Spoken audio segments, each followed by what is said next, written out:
Hello, hi, എല്ലാവർക്കും നമസ്കാരം.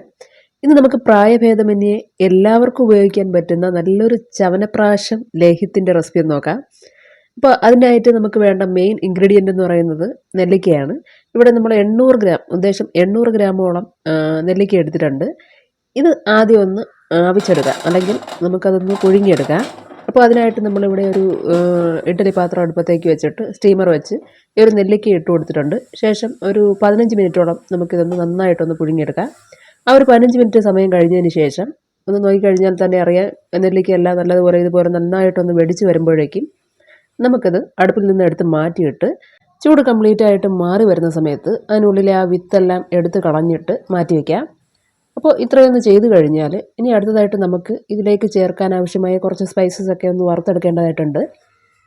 അപ്പോൾ ഇവിടെ നമ്മൾ അതിനായിട്ട് ഒരു പാൻ അടുപ്പത്തേക്ക് വെച്ച് കൊടുത്തിട്ട് അതിലേക്കൊരു 10 ഗ്രാമ്പു, 7 ഏലയ്ക്ക, 2 ചെറിയ കഷ്ണം കറുവപ്പട്ട ഇട്ട് കൊടുത്തിട്ടുണ്ട്. ഒപ്പം തന്നെ 2 ചെറിയ പീസ് ചുക്കും, 1/2 ടീസ്പൂൺ കുരുമുളകും, 1/2 ടീസ്പൂൺ അളവിൽ ചെറിയ ജീരകവും, ഒരു ചെറിയ കഷ്ണം ഉണങ്ങിയ വയണയിലയും കൂടെ ഇട്ട് കൊടുത്ത് ഒരു 2 മിനിറ്റോളം മാത്രം നമുക്കിത് ലോ ഫ്ലെയിമിലിട്ട് റോസ്റ്റ് ചെയ്തെടുക്കാം. അപ്പോൾ ഇത്രയൊന്ന് ചെയ്ത് കഴിഞ്ഞാൽ ഇനി ഇതിലെ ചൂടും മാറി വരുന്ന സമയത്ത് നമുക്ക് ആദ്യം തന്നെ റെഡിയാക്കി വെച്ച ആ ഒരു നെല്ലിക്ക ഉണ്ടല്ലോ, അതൊരു ജാറിലേക്ക് ഇട്ട് കൊടുക്കാം. ഒപ്പം തന്നെ ഈ വറുത്ത് മാറ്റി വെച്ച അല്ലെങ്കിൽ ഈ റോസ്റ്റ് ചെയ്തെടുത്ത് വെച്ച സ്പൈസസും കൂടി അതിലേക്ക് ഇട്ട് കൊടുത്തിട്ട് നല്ലതുപോലെ ഒന്ന് അരച്ചെടുക്കാം. നല്ല പേസ്റ്റ് പരുവത്തിന് തന്നെ അരച്ചെടുക്കുക. പിന്നെ ഇവിടെ നമ്മൾ വെള്ളം എത്രത്തോളം ഒഴിച്ചു കൊടുക്കുന്നു എന്ന് കാണിക്കുന്നില്ല, കാരണം ഇതിൻ്റെ ആവശ്യത്തിനനുസരിച്ച്, ഇത് അരച്ചെടുക്കാൻ ആവശ്യത്തിനനുസരിച്ചുള്ള വെള്ളം നമ്മൾ അപ്പോഴപ്പോഴേ ചേർത്ത് കൊടുത്താണ് ഈ നെല്ലിക്ക അരച്ചെടുക്കുക. അപ്പോൾ ഇവിടെ നന്നായിട്ട് ഈ കാണുന്ന പോലെ നല്ല പേസ്റ്റ് പരുവത്തിന് തന്നെ അരച്ചെടുത്തിട്ടുണ്ട്. ഇനി നമുക്കിത് ലേഹ്യം തയ്യാറാക്കുന്നതിലേക്കായിട്ട് എടുത്തു വെച്ചിട്ടുള്ള അടിക്കട്ടിയുള്ള ഉരുളിയിലേക്ക് ഇട്ട് കൊടുക്കാം. ഇതുപോലെയുള്ള നല്ല അടിക്കട്ടിയുള്ള ഉരുളിയോ മറ്റോ ആയിരിക്കണം ലേഹ്യം തയ്യാറാക്കാനായിട്ട് എടുക്കേണ്ടത്. കാരണം നമുക്കിത് കുറച്ചധികം നേരം ഇളക്കി കൊടുത്ത് വേണം തയ്യാറാക്കിയെടുക്കാൻ.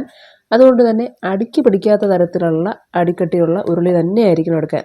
കാരണം മറ്റുള്ള ഉരുളികളാണ് എടുക്കുന്നതെങ്കിൽ അടുക്കി പിടിക്കാനുള്ള സാധ്യതയുണ്ട്. അങ്ങനെയാണെങ്കിൽ നമുക്ക് കറക്റ്റ് പരുവത്തിന് അത് ചെയ്തെടുക്കാൻ പറ്റിയെന്ന് വരില്ല. അതുകൊണ്ട് ഇതുപോലെ നല്ല അടിക്കട്ടിയുള്ള ഉരുളി തന്നെ അതിനായിട്ട് എടുക്കുക. അപ്പോൾ ഈ അരച്ച് വെച്ച നെല്ലിക്ക ഇട്ട് കൊടുത്തതിന് ശേഷം അതിലേക്ക് നമ്മളൊരു 600 ഗ്രാം കരിപ്പട്ടി, ചക്കര എന്ന് പറയും, അതിട്ട് കൊടുക്കുകയാണ്. ശേഷം അതോടൊപ്പം തന്നെ ഒരു 1/4 ടീസ്പൂൺ അളവിൽ ഉപ്പ് കൂടി ചേർത്ത് കൊടുക്കുന്നുണ്ട്. ഇത് ടേസ്റ്റ് ബാലൻസ് ചെയ്ത് കിട്ടാൻ വേണ്ടിയിട്ടാണ് കേട്ടോ. അപ്പോൾ ഇവ രണ്ടും കൂടി ചേർത്ത് കൊടുത്തു കഴിഞ്ഞാൽ നമുക്ക് തുടരെ ഒന്ന് ഇളക്കി കൊടുക്കാം. തീ മീഡിയം ഫ്ലെയിമിലിട്ട് തന്നെ തുടരെ ഇളക്കി കൊടുക്കാവുന്നതാണ്. അല്ലെങ്കിലും ഇനി അങ്ങോട്ട് കൈയെടുക്കാതെ തന്നെ തുടരെ ഇളക്കി കൊടുക്കേണ്ടതായിട്ട് വരും. അതായത് ഈ ചേർത്ത് കൊടുത്തിട്ടുള്ള കരിപ്പട്ടിയെല്ലാം നല്ലതുപോലെ അലിഞ്ഞ് നെല്ലിക്കയിലെ ജലാംശമെല്ലാം വറ്റി വരുന്നതിനനുസരിച്ച് വേണം പിന്നീട് നമുക്കിതിലേക്ക് നെയ്യ് ചേർത്ത് കൊടുക്കാൻ. നെയ്യ് ഒരുമിച്ച് ചേർത്ത് കൊടുക്കുകയല്ല വേണ്ടത്, കുറേശ്ശെ ആവശ്യത്തിനനുസരിച്ച് കുറേശ്ശെ ചേർത്ത് കൊടുക്കുക. അപ്പോൾ ഇവിടെ നമ്മൾ ഈ കരിപ്പട്ടിയാണ് എടുത്തിട്ടുള്ളത്. ശർക്കര ഉപയോഗിക്കാവുന്നവർക്ക് ശർക്കര ഉപയോഗിക്കാം, കരിപ്പട്ടി വേണമെന്നുള്ളവർക്ക് കരിപ്പട്ടി ഉപയോഗിക്കാം. എന്തായാലും ടേസ്റ്റിന് വലിയ വ്യത്യാസമൊന്നും വരില്ല, നല്ല ടേസ്റ്റ് തന്നെയാണ്. നമ്മൾ സാധാരണ കടയിൽ നിന്നൊക്കെ വാങ്ങിക്കുന്ന ആ ഒരു ചവനപ്രാശത്തിൻ്റെ അതേ ടേസ്റ്റ് തന്നെയാണ്. അങ്ങനെ ഏതാനും മിനിറ്റുകൾക്കുള്ളിൽ തന്നെ ഇവിടെ ഈ നെല്ലിക്കയിലെ ജലാംശം ചെറിയ തോതിലൊന്ന് വറ്റിയിട്ട് എല്ലാം ഒന്ന് തിളച്ച് തുടങ്ങിയിട്ടുണ്ട്. ഈ അവസരത്തിൽ നമുക്കിതിലേക്ക് 1 ടീസ്പൂൺ അളവിൽ നെയ്യ് ചേർത്ത് ഇളക്കാം. ഇനി ഇതിലെ ആ ഒരു ജലാംശം കംപ്ലീറ്റ് ആയിട്ട് മാറി ലേഹ്യം പാത്രത്തിൽ നിന്ന് വിട്ട് വരുന്നത് വരെ അതിൻ്റെ ആവശ്യം മനസ്സിലാക്കി വേണം നമുക്കിതിലേക്ക് നെയ്യ് ചേർത്ത് ഇളക്കി കൊടുക്കാൻ. കാരണം നെയ്യ് കൂടുതലായിട്ട് ചേർത്ത് കൊടുക്കാനും അതുപോലെ നെയ്യുടെ അളവ് കുറഞ്ഞു പോകാനും പാടില്ല. അങ്ങനെയാണെങ്കിൽ വളരെ കാലം നമുക്കിത് കേടുകൂടാതെ സൂക്ഷിക്കാൻ പാടായിരിക്കും. ഇവിടെ ഇപ്പോൾ 2ാം തവണ നമ്മളൊരു 2 ടീസ്പൂൺ അളവിൽ നെയ്യ് ചേർത്ത് കൊടുത്തിട്ടുണ്ട്. വീണ്ടും തുടരെ ഒന്ന് ഇളക്കി കൊടുക്കുകയാണ്. അങ്ങനെ 2ാം തവണ നെയ്യ് ചേർത്ത് ഇളക്കി കൊടുത്തതിന് ശേഷം നമ്മുടെ ലേഹ്യമൊക്കെ ഇതേപോലെ പാത്രത്തിൽ നിന്ന് വിട്ടു വന്ന് തുടങ്ങിയിട്ടുണ്ട്. അപ്പോൾ ഇനി നമുക്ക് ഒടുവിലായിട്ട് ഇതിലേക്ക് 1 ടീസ്പൂൺ അളവിൽ കൂടി നെയ്യ് ചേർത്ത് ഇളക്കി കൊടുക്കാം. അങ്ങനെ ടോട്ടൽ 4 ടീസ്പൂൺ നെയ്യ് നമ്മളിതിലേക്ക് ചേർത്ത് കൊടുത്തിട്ടുണ്ട്. ഇനി നമുക്കിതിലേക്ക് നെയ്യ് ചേർത്ത് കൊടുക്കേണ്ടതായിട്ട് വരില്ല. കാരണം ഇത് കൂടുതലായിട്ട് നെയ്യ് ചേർത്ത് കൊടുത്തു കഴിഞ്ഞാൽ ചൂടാറി വരുന്നതിനനുസരിച്ച് ഹാർഡായി പോകാനുള്ള സാധ്യതയുണ്ട്. അതുപോലെ ഇതിലെ ജലാംശം വറ്റിയില്ല എന്നുണ്ടെങ്കിൽ കുറച്ചധികം നാൾ നമുക്കിത് സൂക്ഷിക്കാനും പറ്റില്ല. അതുകൊണ്ട് ഇതിലെ ജലാംശം പൂർണ്ണമായും വറ്റി ഈ കാണുന്നത് പോലെ ലേഹ്യം പാത്രത്തിൽ നിന്ന് വിട്ട് വന്നതിന് ശേഷം മാത്രമേ നമുക്കിത് അടുപ്പത്ത് നിന്ന് എടുത്ത് മാറ്റി വയ്ക്കാൻ പറ്റുകയുള്ളൂ. എന്നാൽ മാത്രമേ നമ്മൾ ഉദ്ദേശിക്കുന്ന രീതിയിൽ നല്ല പെർഫെക്റ്റായിട്ട് നമുക്കിത് തയ്യാറാക്കി എടുക്കാൻ പറ്റുകയുള്ളൂ കേട്ടോ.